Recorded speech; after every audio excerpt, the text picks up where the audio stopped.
Sneakers and Cleats, the podcast. Welcome back to the Sneakers and Cleats podcast. This is Thursday, March 6th. This is episode 177. Shocker, we made it this far. Chuck McKinnon, Don Harris, Matt Roy. Not Javier. I was going to say Javier. Luis, who doesn't talk to Javier. Bob on the other side. Inside joke. Don't worry about it, guys. Anyway, guys, how's it going? Great. How are you, Matt? Is this the part on the rundown that says pleasantries? Pleasantries. Yes. Right. I want to make sure it's all in there. Yes, It's in there. Chuck, congratulations on the anniversary. How many years have you The and your big wife? 36. 36 years. Seems like 36 minutes underwater. That's what my wife says. What did you say in your post? You're like, I would probably lose my keys, my wallet, and my mind if I didn't have I said I'd be lost without her, which I would be, but also so would my keys and my wallet. There you go. So Happy anniversary. Happy anniversary, Jack. My wife gets mad when people ask how long I've been married, and I say like total marriage time or this one. I was like, what's That's the a movie? Randy Beamer joke. Yeah. Oh, is it? What's the That's like LeBron's 50,000 points. No, we'll get to that too. But what's the line in the Robert Duvall movie? Good decades and bad decades. Mostly good decades. Yes. First time you ever told me the underwater bit, I laughed my head off. I That wa- still get. That was Dan Cook. I tell that when my wife is not around. When she's around and I say that, how long have you been married? And I say 34 years. Seems like 34 minutes. Aw, underwater. She just like. So She does not think it's funny. Doesn't she also just look at you like that normally? Just Yeah. Yeah.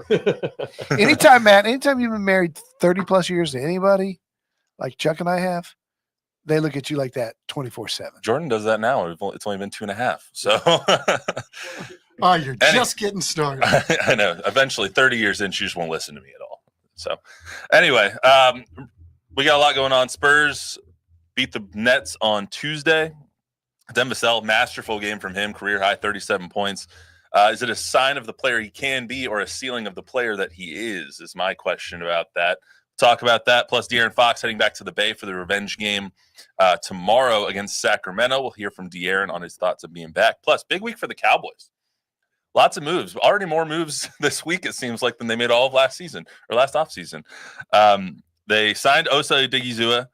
They made almost $60 million in cap room by restructuring Dak and CD's deals. They retired one of the all-time greats, and then Jerry said, bleh. He basically threw cold water on all of it. So we'll get to all of that. Remember to subscribe to the YouTube channel, both News 4 Fox SA, download, rate, review, subscribe to the podcast version wherever you get your podcast. Let's start with the Spurs. So they beat the Nets 127-113. They're now the 13th seed. They have been 13th seed for a little while since the Blazers started rolling. They're 26-34 overall. Devin Vassell, what a night for him. 37 points, 8 of 11 from the three-point line, which is one of the best shooting games he's had all season, probably in his career as well. Chipped in for 10 boards as well. Absolutely masterful showing from him. Don, what was your take on his performance? Yeah, it's a lot different when the ball goes in the basket, right? And when the ball goes in the basket, you look pretty good, and when it doesn't, you look pretty bad. Ask Brett in high school. I mean, those guys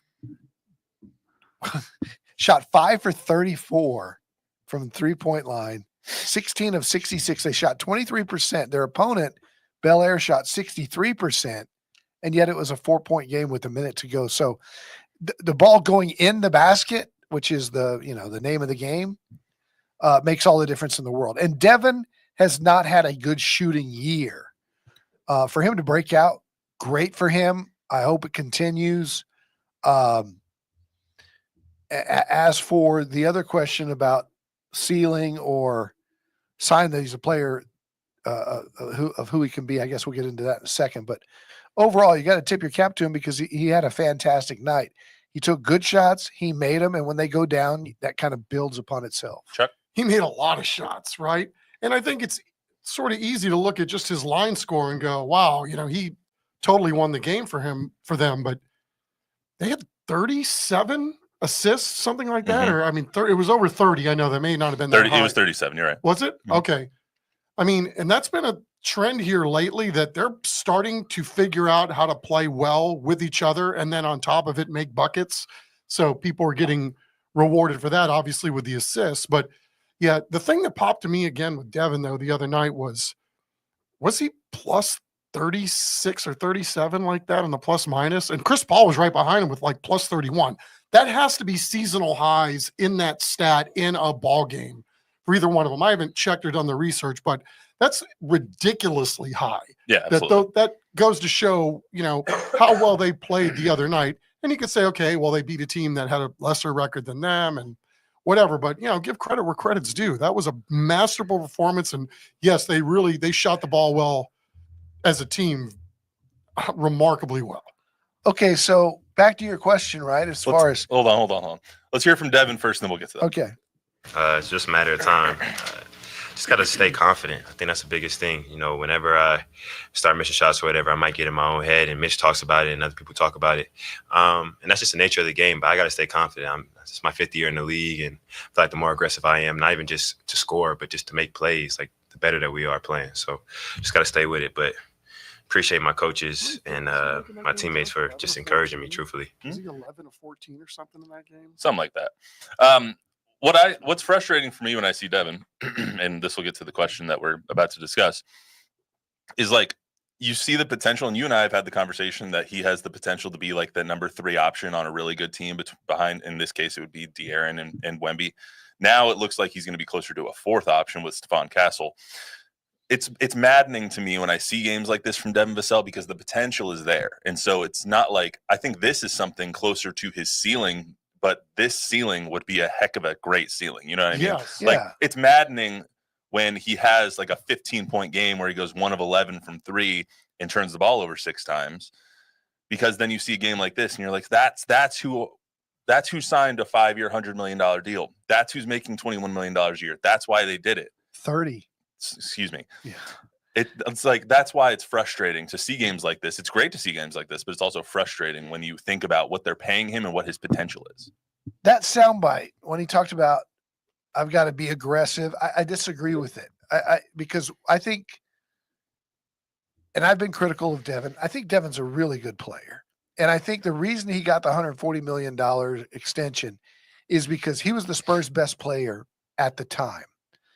And he showed a lot of ability. Since then, they've gotten Wemby, they got Fox, they got Castle. He's now their 4th best player. Mm-hmm. And Devin doesn't see himself as the 4th best player. He sees himself as the best player, which I don't really blame him for that. You want to have a guy to have confidence. If he can learn to play with a Fox who can make him better, with a Castle who can make him better, with a Wemby who can kick out and make him better, and he can learn to play within a system like he did the other night, he can be a very effective player.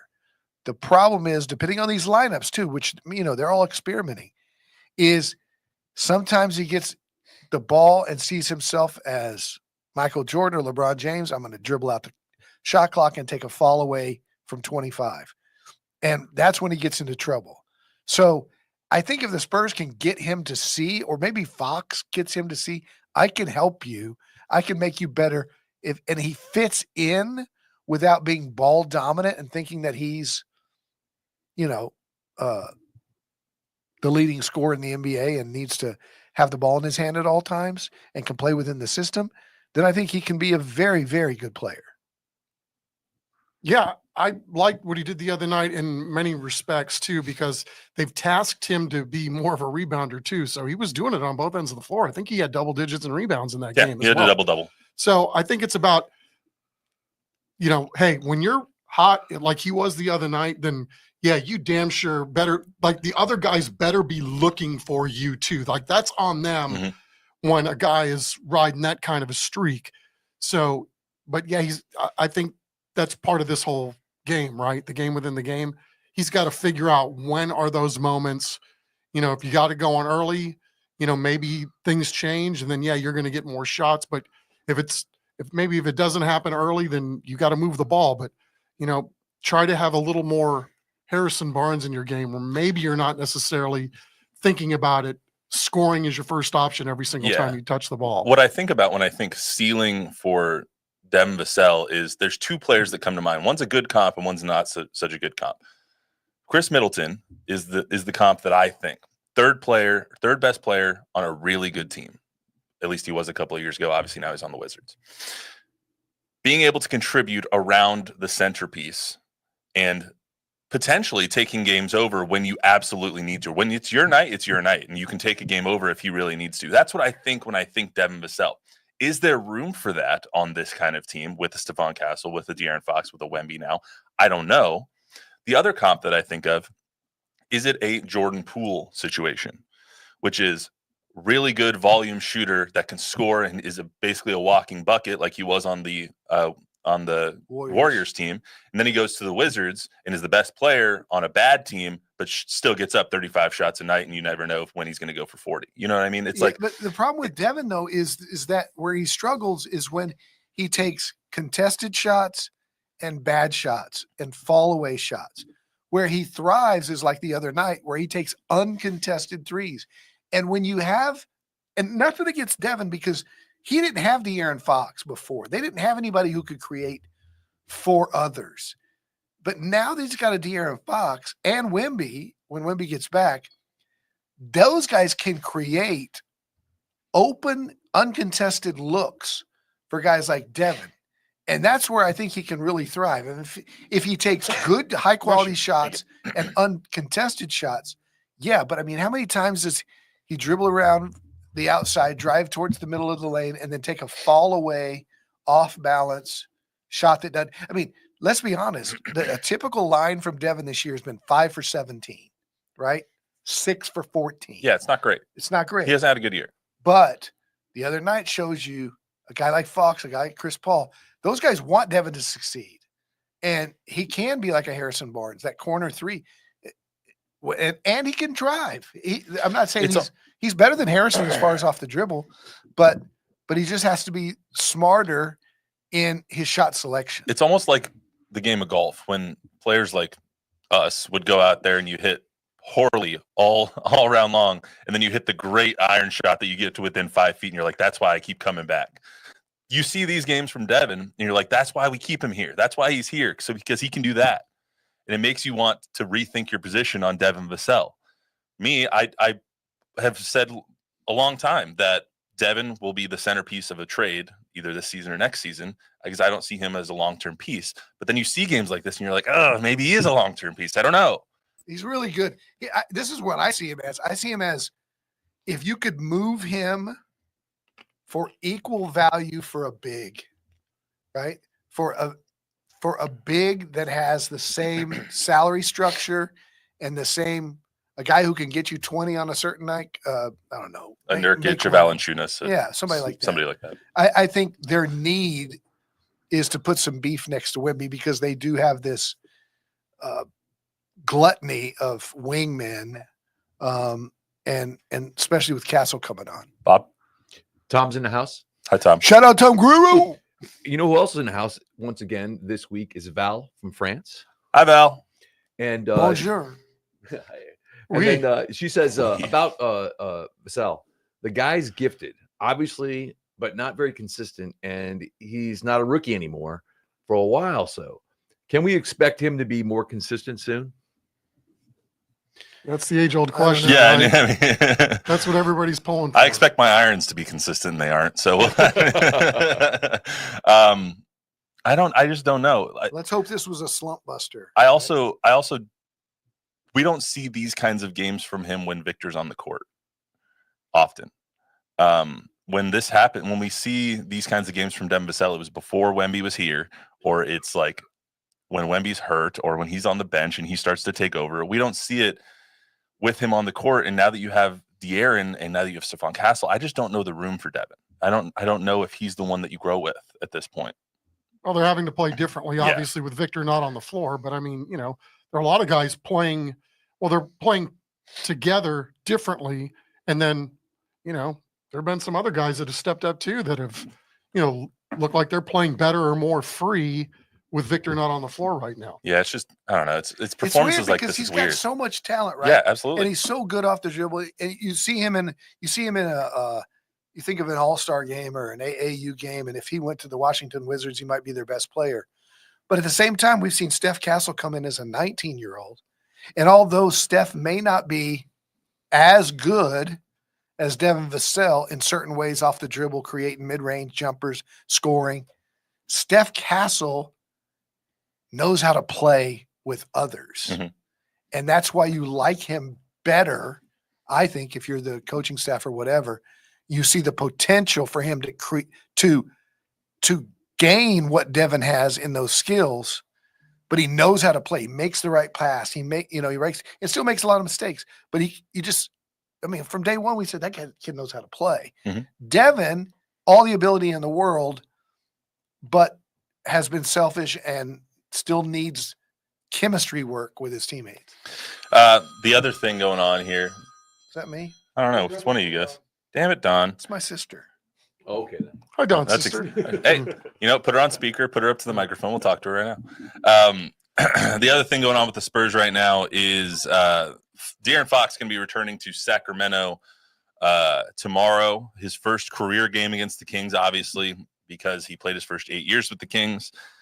First career game as an opponent in that building. This is what he said on, I think this was Tuesday after the game, or Monday after the game, excuse me, after the Thunder game is what this was, about going back to the place where it all began.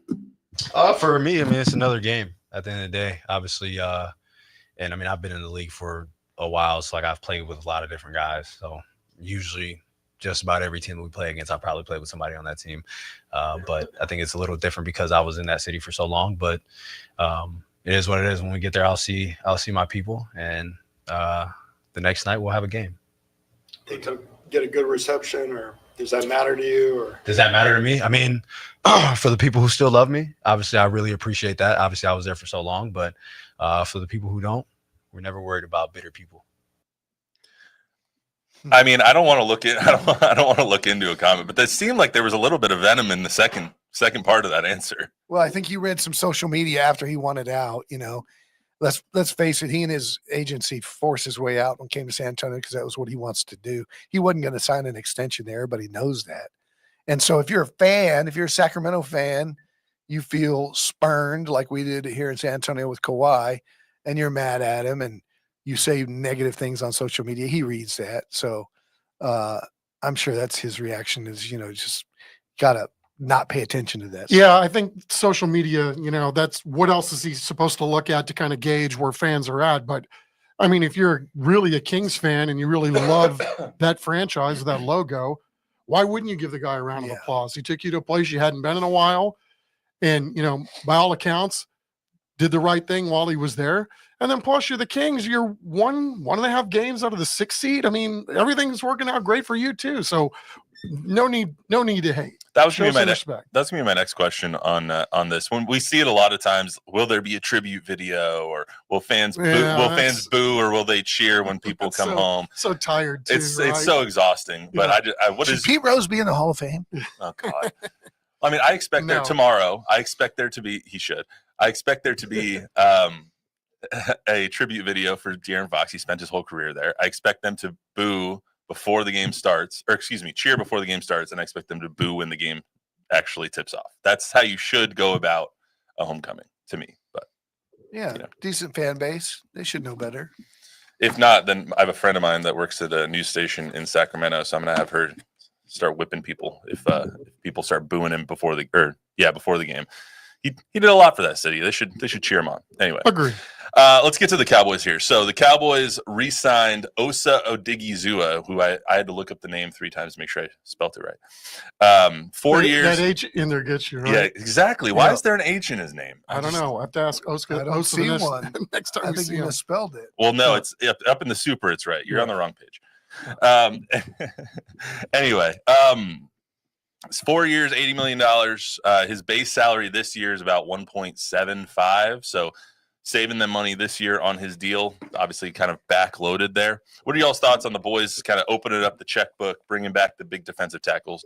Chuck, we'll start with you. Yeah, $50 million plus guaranteed. That's a great deal for him, right? But, you look at his numbers and how he graded out last year at his position. He's a top 15 performer, and, he does a lot of the dirty work, obviously, commands double teams, space eater, all that stuff. So he's not necessarily in a position to be the guy that was in there making a lot of plays, and yet he was in on the other side of the line of scrimmage a lot last year, and certainly earned. If guys are going to get paid this kind of money at their position or whatever it may be, he's certainly earned it.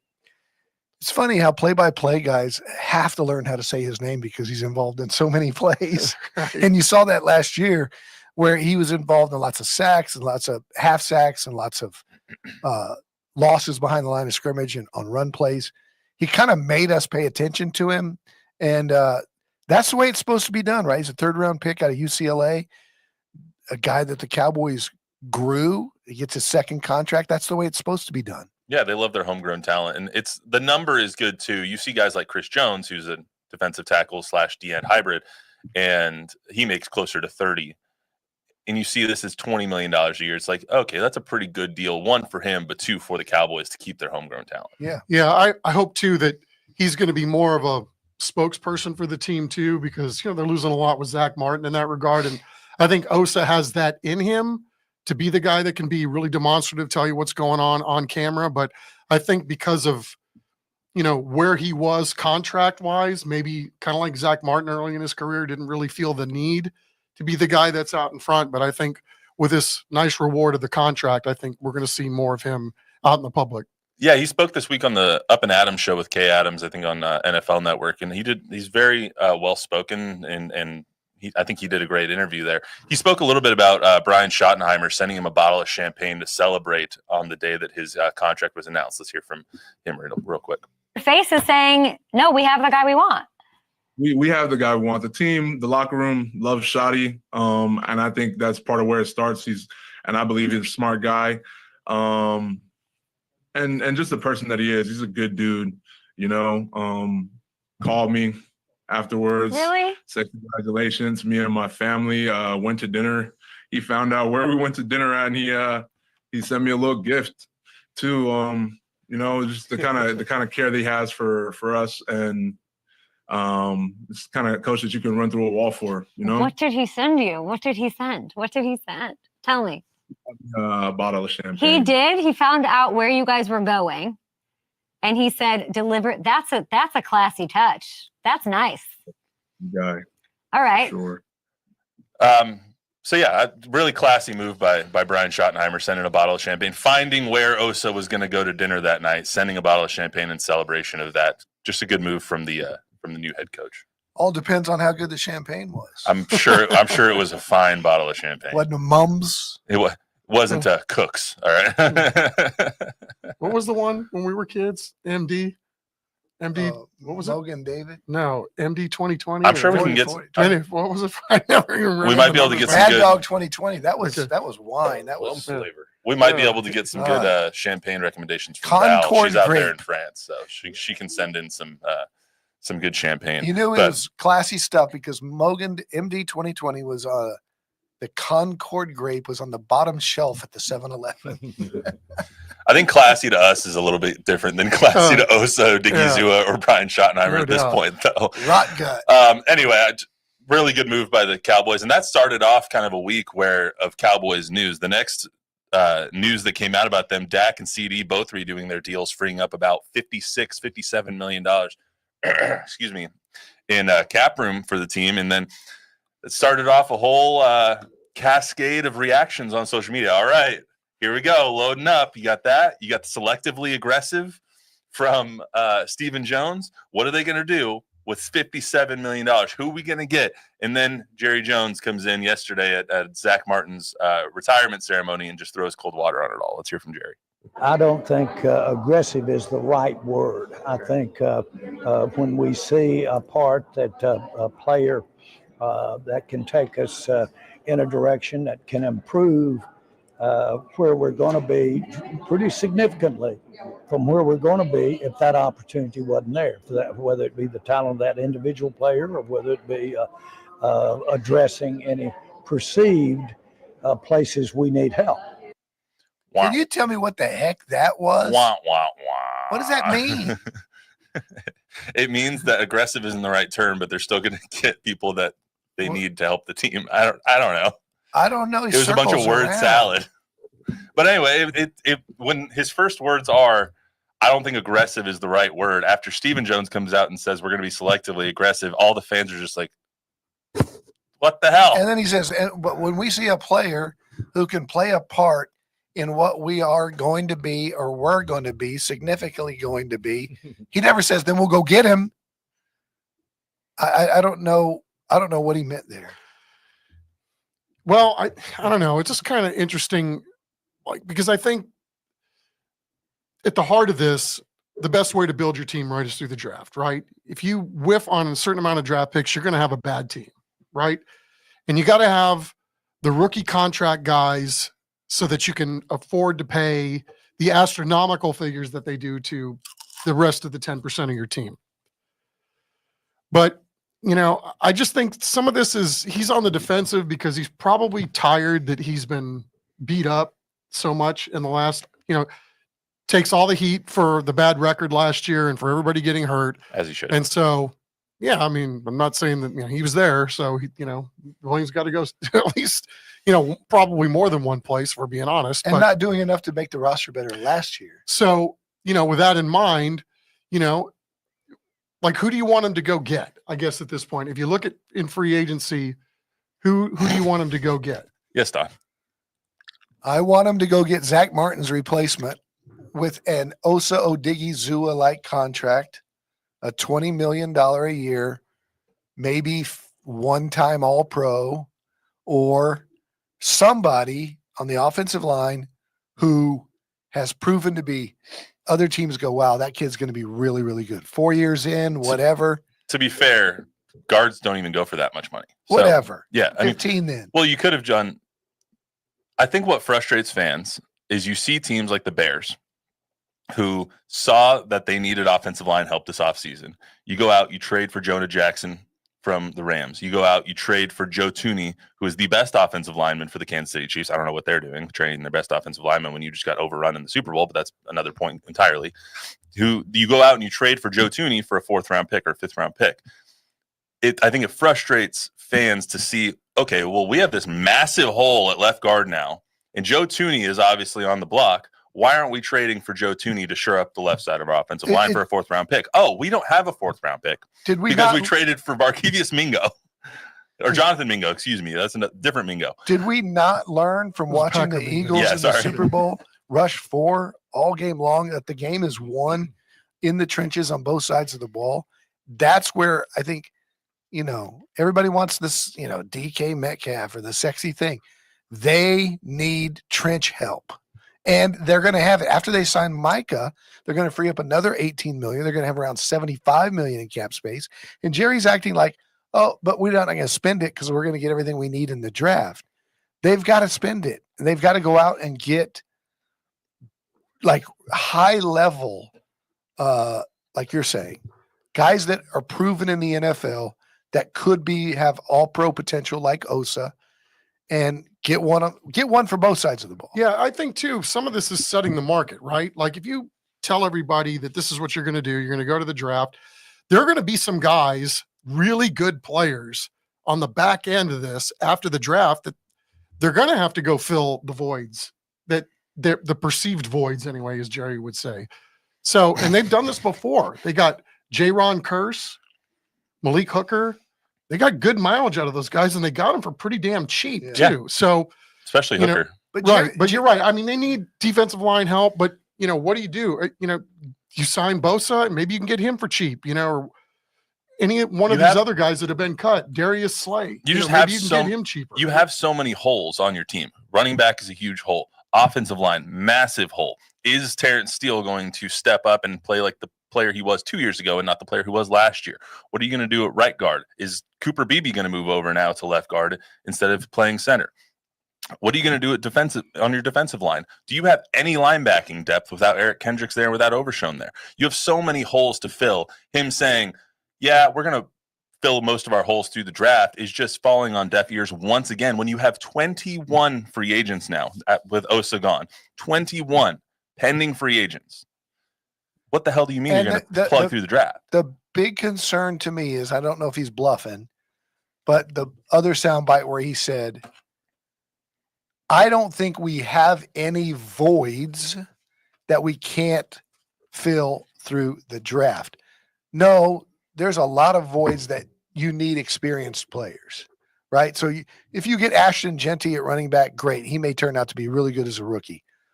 But I don't know that you get a Tyler Smith again, in the draft that can come in day one and be an all-pro like Zach was.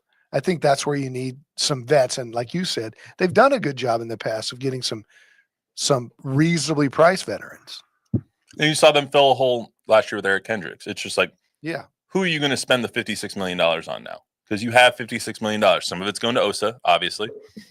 Who else do you need to re-sign? Probably Deron Bland. Probably need to re-sign Jordan Lewis. Maybe Rico Dowdle at the right price. Micah, obviously. Besides those four, the rest of the money has to go to fill the holes on your roster. And right now, there's a lot of holes on this roster. You need a 2 receiver, too. Someone besides CD and Brandon Cooks. Jalen Tolbert maybe can fill that hole. I think he performed well last year. But you have so many holes, I think it's just tone deaf to say, we're going to fill through the draft. Don't worry about free agency. So let's get to the last thing on the list here. Zach Martin retiring yesterday after 11 seasons, 9-time Pro Bowler, 7-time All-Pro. Just an absolute class act. And you saw how much his teammates loved him yesterday. Tony Romo showing up, Travis Frederick, Tyron Smith, Tyler Biotish, now playing for the Commanders, comes back to show support for Zach Martin. This is what Zach said at his presser before we get into it. This year, not finishing out was tough. And I really kind of wanted to wait till around the Super Bowl. That time of year usually is like you start to get the itch to go start training and doing all that kind of stuff. So I wanted to see if I, maybe just woke up one day and was like, I'm not done yet. But that didn't come. So I'm very at peace with my decision. And I think I made the right call. Thoughts on the ceremony, guys, and what everyone said, what he said yesterday? I really liked how Jerry and Steven basically stayed out of the way and made it about Zach. They have a tendency sometimes at those things to dominate the conversation.